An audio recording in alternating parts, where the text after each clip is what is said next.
here to do Piper's 1 month update. She is already 1 month old. And we have Jane here today. Jane is no longer taking naps because you're a big girl, right? Yeah. So she's probably gonna be in a lot of videos that I do because normally I do them when the kids are napping so that it's quiet. And actually I wanted to do Piper's update today while she was awake, but she doesn't really stay awake that long. We'll talk about that in a minute. And while she was quiet and laying back here, I decided to do the video. So I will show you guys, number one, I will insert some pictures of her at her 1 month little photo shoot that we did upstairs this morning, and then I'll also show you guys more of her back there. But we're just sitting here, kind of an informal little update. There is kind of a lot to talk about. She has done a lot in her 1 month of life so far, so we're gonna go ahead and get started. If you guys remember me doing Jackson's updates, some of these things are really like detailed information, but I kind of want to share all of it. One, for me, and two, for Piper. So when Piper looks back at the videos, she can remember all of her stuff. So you guys might be thinking like, oh, that is way too much information, but just stick with me, guys. It will not be this much every single month, but all this stuff is kind of important for us to remember. So on the day that Piper was born, July 5th, a lot of people came to visit us at the hospital. So she got to meet her Nana and Pappy, which is my parents, and her Mimi and Papa, which is Chris's parents. She also got to meet my grandmother, her great grandmother, but we kind of just call her Grandma. And she also got to meet Jane and Jackson, her big sister and her big brother. So she did have a lot of visitors that first day. And then on her, this is kind of skip around a lot because these are just like, look at all my notes on here. Can you see? No, you can't see. But these notes are kind of scattered around. She met her Uncle Dylan and her Aunt Jen on her 9th day of life. And on her 12th day, day 12, she got to meet her Uncle Davis. She got to come home on her 2nd day of life. We were only in the hospital for 24 hours after she was born. And she got to meet River, her little yellow lab. Not so little, he's big. He's kind of used to this. We've brought home 3 babies now. He's kind of over it, I'm sure. And Hannah. Hannah. So at 6 days old, she went on her first stroller ride. We go on the stroller a lot because our mailbox is down the road a little bit. So it is fun for us to all hop in the stroller. Jane can ride her bike and she liked the stroller. She doesn't necessarily like her car seat unless it's moving, which same with this swing. I didn't want it to be too distracting in the background. On 2 days old, she had her first doctor appointment. So as soon as we came home from the hospital, we had to take her straight back to the doctor's to check her bilirubin. She was never jaundiced or anything, but just to check it and check her weight and stuff like that. So I had to go grab her stats here. When she was born, she weighed 8 pounds. When we left the hospital, she weighed 7 pounds, 10 ounces. And then the next day at the doctor's office, she weighed 7 pounds, 5 ounces. So she kind of lost a lot of weight, but they weren't too worried. At 6 days old, she went to her first grocery store. This is a big deal because when Jane was born, she was born in the winter time, and they told me not to take her out for the first 4 weeks because of the flu and stuff like that. And I'm pretty sure we took Jackson out pretty early too, but at 6 days old, we had to get groceries and she had to come with us. So she went to the grocery store for the first time at 6 days old. At 9 days old, Daddy fed her first bottle, and we have been breastfeeding and bottle feeding, pumping and doing formula, which is a whole nother video that I will do for you guys, how breastfeeding is going. But the good news is she's getting enough to eat, and she's kind of doing a mixture of everything. Like I said, breast, bottle, formula, breast milk, all of it. So we're trying our best over here, and that's kind of where we are on that. At 8 days old, she started to refuse to eat from my left side. Again, I will be doing a whole breastfeeding update, but these are the things that I want to know on her 1 month update as well, but I'll go into more depth on it on a breastfeeding update. And then at 8 days old is when I started pumping as well, because she would not eat on the left side, so I needed to pump. At 9 days old is also when we started to mix formula and breast milk. Also at 9 days old is when her little umbilical cord stump fell off. And this time when it fell off, it actually started bleeding. I don't know if I talked about this this in any of my daily vlogs, but that has never happened with my other two. The other two, they just fell off and that was it. Hers started bleeding. It wasn't that bad and I could get the bleeding to stop, but she has a really big outie belly button, and I can see inside the belly button that there was still umbilical cord in there that had not hardened or dried up.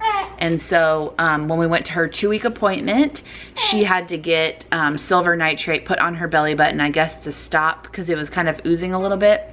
And ever since then, her belly button has been fine. At 8 days old, she had her first sponge bath.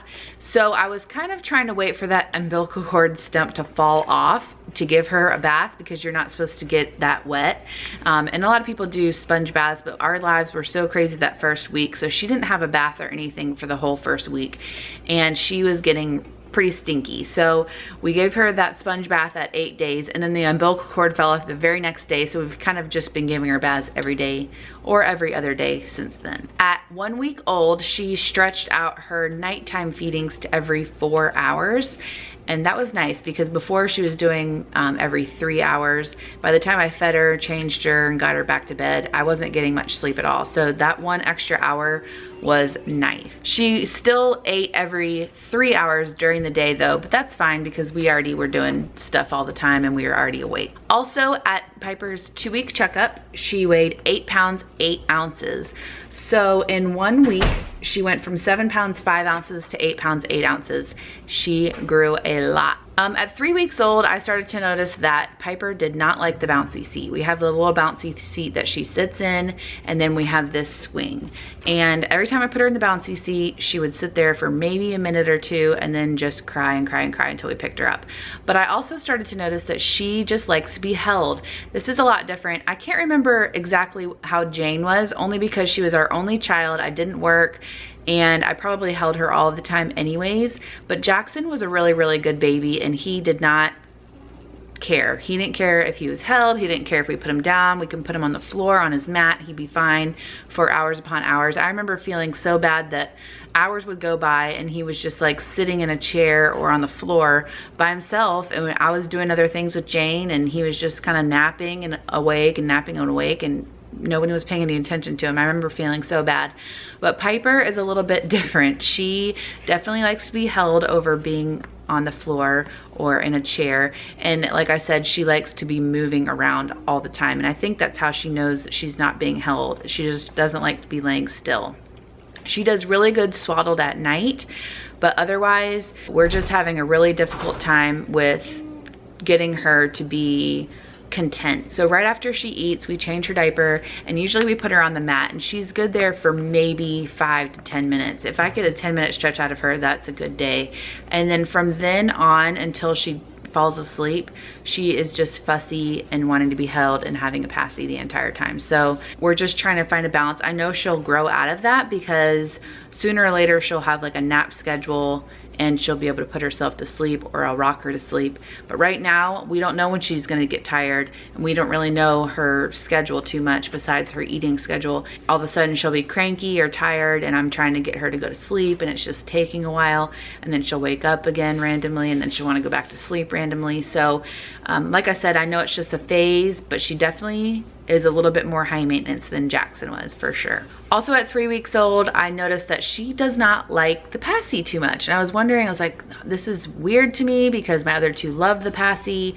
I know all babies are different, but the passy was a lifesaver for me for both of the kids.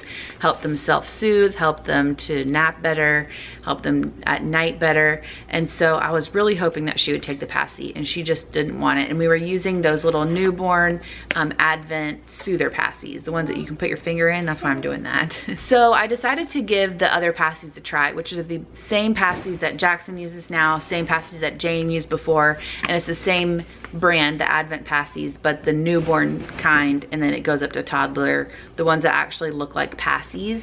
And she liked that. She liked that a lot better. So she actually moved to that kind of passy way before Jane and Jackson ever did, because Jane and Jackson have the soothers for like a month or two, and she still doesn't like the passy as much as Jane and Jackson did, but she'll definitely take it, especially at nighttime. So I'm happy about that. So at 19 days old, Piper got a runny nose, and Jane and Jackson both had runny noses like a few days before that. Jane ended up getting a little bit of a cough.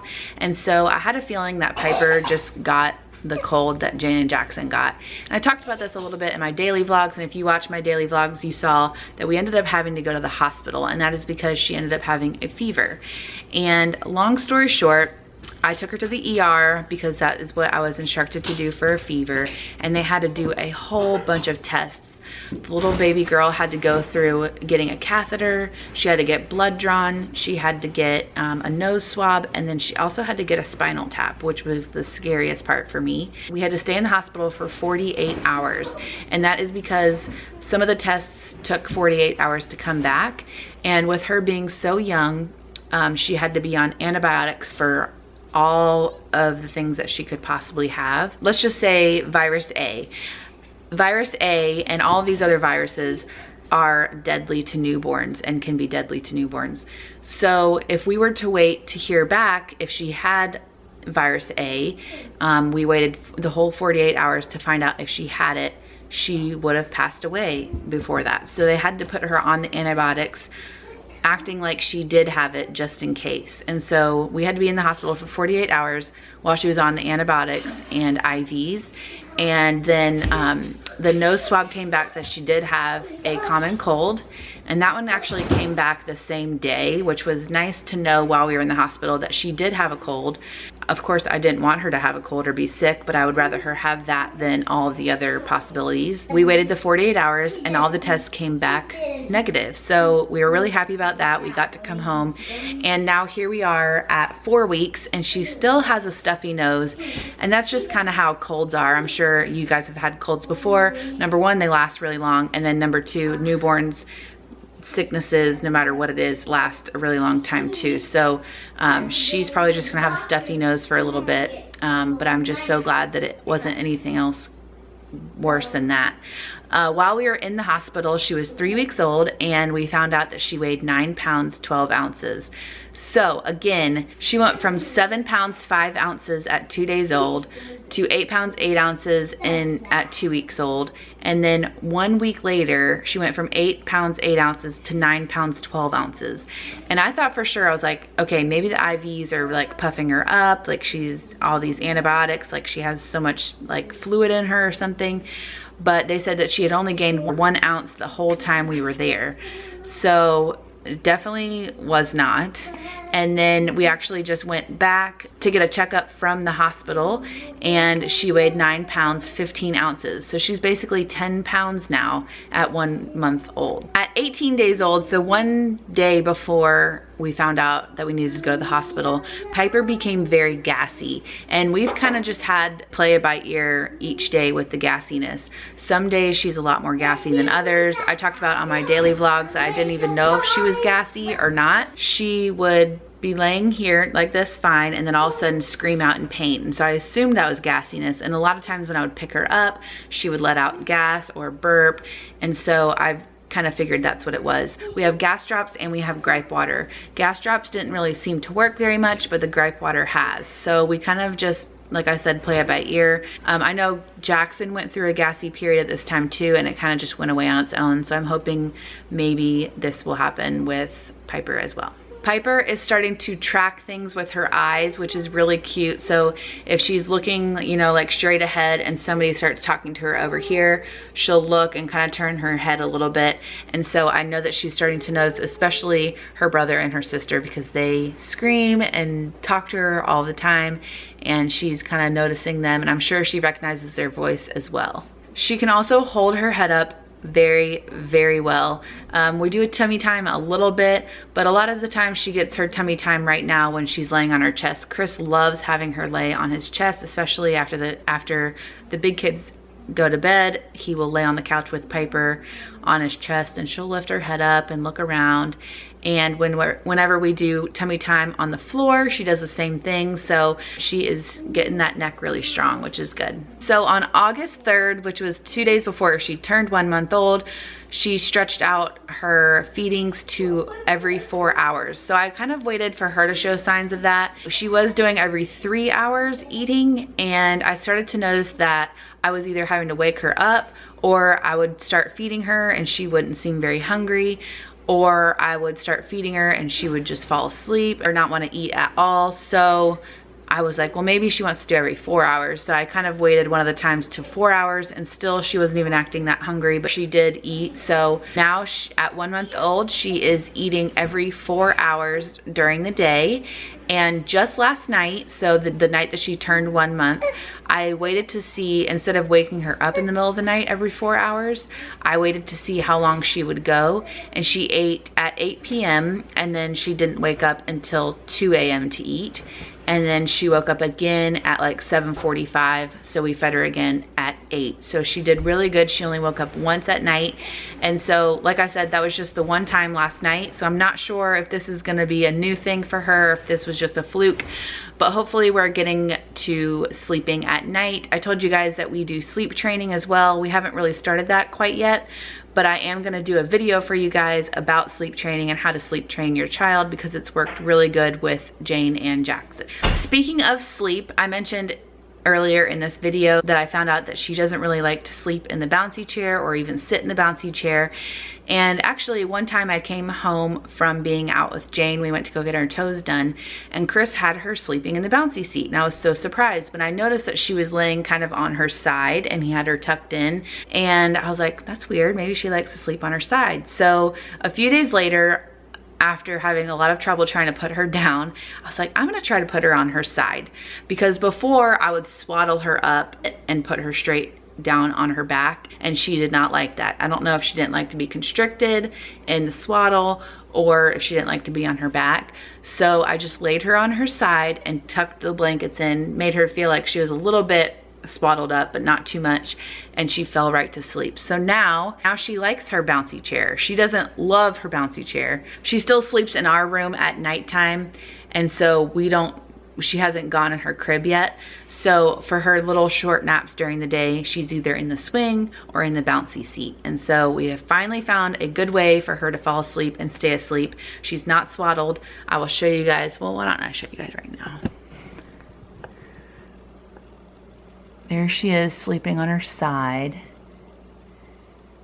I don't dare take the blankets off, but she sleeps like that in the bouncy chair too. So thank goodness we found a good way for her to rest. And last but not least, since she has stretched out her feedings to every 4 hours during the day and only woke up once last night, she's drinking a lot more. When she drinks bottles, she definitely drinks like 4 to 5 ounces every 4 hours, which is a lot. But I know that most of the time it's like 1 ounce per hour is how much they say usually a baby will drink at this age. So it makes sense that she's drinking that much, and it makes sense that she's drinking that much during the day, which is why she's sleeping more at night. So this is a good start to my sleep training already. She's kind of already training herself a little bit, so that's good. But I think that's it for her little update. Like I said, she's almost 10 pounds. She wears newborn clothes still, but they're definitely tight, and she can definitely fit into 0 to 3 as well. So we're kind of doing both depending on what we have. She's wearing both, and she's wearing a size 1 diaper. And she's been wearing a size 1 diaper since like 2 weeks old as well. So that is it. I hope you guys liked this video. I cannot believe we have a 1 month old. This last month has flown by, and it's been a ton of fun as well. So I hope you guys liked this video. If you did, give it a thumbs up. Don't forget to subscribe, and we'll see you guys in my next video. Bye. Say bye to Piper.